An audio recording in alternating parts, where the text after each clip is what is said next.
Міне қараңдаршы қандай кесілген. Ровно.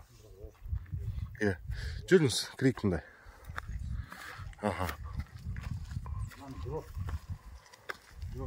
Пещерный национализм. Бірінші рет келген кезде мындай. Былай тамам тұр, мен шаш дегенде шашы жібересің. Көріпсің ғой? Мына жақта, иә. Ал, бір екі үштесің ба? Жоқ, мен түсіріп атырмын. Бағына бері. Мына жерде міне қараңыздар. Мына жерде бұл жазу дегеніміз, анау тарихын доктор Мұхтархан Оразбаев көрсетті, бұл сурет. Негізі жазу болмас бұрын суреттер болған. Бұны тек қана су шашқанға кезде ғана бұл анық көрінеді. Шаш мына жерге шаш жібереді. Солай да шаш жібереді. Андағын солай шаш жіберші. Міне, көрдің бе? Міне шықты. Міне. Жақынырақ көрші, міне. Міне адамдар. Таңбалар сияқты олар, Иә, таңба емес. Бұл адамдар, мен екі версия бар, намаз оқып тұрған. Зарастризм кезінде. Мұна намаз ислам дінінен қалған жоқ, сол зарастризмнен қалған, оны менің кітабымнан түсінесіз.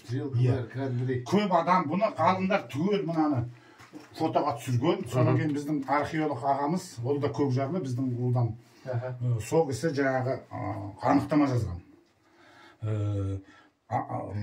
Группа людей ритуальный бірдеме нетіп жатыр деп. Обряд жасайды. Кейін біз білдік. Міне жоғары жақта қазір міне сызық стрелка былай. Шығысқа қарай. Мынау исход, біз кеттік деген сөз. Бұрынғы Қазығұрттан ежелгі кетіп қалған. Соны айтып тұр ма деп біз ойлаймыз. Мынау біздің аталарымыз ешқандай орыстың мынаған ешқандай қатысы жоқ. Сонан кейін міне қараңыздар. Көрсетші жан жақта. Міне. Мұнаның бәрін біз түзеп, мұнан үшін кеңейтейік пе деп едік, бірақ біз енді заңды бұзбаймыз, сен заң берсің, Зейнолла ағаларымыз былай деп жазған екен. Пол грот может иметь культурный слой дейді. Культурный слой қазсаң ол қылмыс. Сондықтан біз баған тиіспейміз, бірақ Көшербаев тарихшы ғой, біз ол кісіге, біздің шығыстың биі кіріп шықты, сол кісіге біз айтамыз. Археолог эксперт мына жерге қазба жұмыс жүргізеді. Енді мен сіздерге бір қызық айтайын. Орыстар бізді аңдып жүр. Осы жерге мен өзім сөйлегенім бар. Ақырын келіп аңдып, ана мен төбесінде бір кісілерді көрсетіп тұрған. Бүйтіп түсіріп ана здесь они какому-то Қабанбаю поставили обелиск деп айтып жатыр.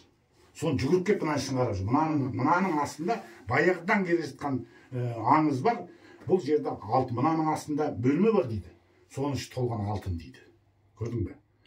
Сондықтан ол мынау монастырь болғандықтан, мына Жаниял Ахметов жаңағы өңкөй жындыларды жиып алған қасында өзін шежіреші, межіреші. Бардық қой қалмақ қамалына. Монастырь деп сол жақтың бәрін жарып тастапты кезінде. Археологик жұмыстар жүргізіп, өтірік біз ана восстановить етеміз. Восстановить еткен жоқ. Алтын таба алмады да тастап кетті. Ақша текке кетті мысалы. Ол мұнда жатыр, қазынаның бәрі. Мәселе осы. Мемлекеттік қорғауына қою керек. Қояды. Соған біз арнайы мен хат дайындап қойдым. Мен Көшербаев тарихшы ғой, бұлар қазақша өте мықты сөйлейтін азамат екен. Көрген білгендер айтады. Сондықтан ол кісіге кіріп біз айтамыз. Мынау мысалы Мексикада болса, Диас. Мынаны бүйтіп қиып алады да архивқа сатып жібереді. Мынандай өңгір Шемонайха жақта болған екен. Курдаков деген осы өскемендік зерттеуші мықты. Сол айтады, к сожалению, опоздал. Они взорвали и превратили в щебенку дейді. Әдейі істеп жүрген ғой. Мынау олар енді ғалымдар олар біледі, қазақтан қалған. Ешқандай орыстың да шатағы жоқ.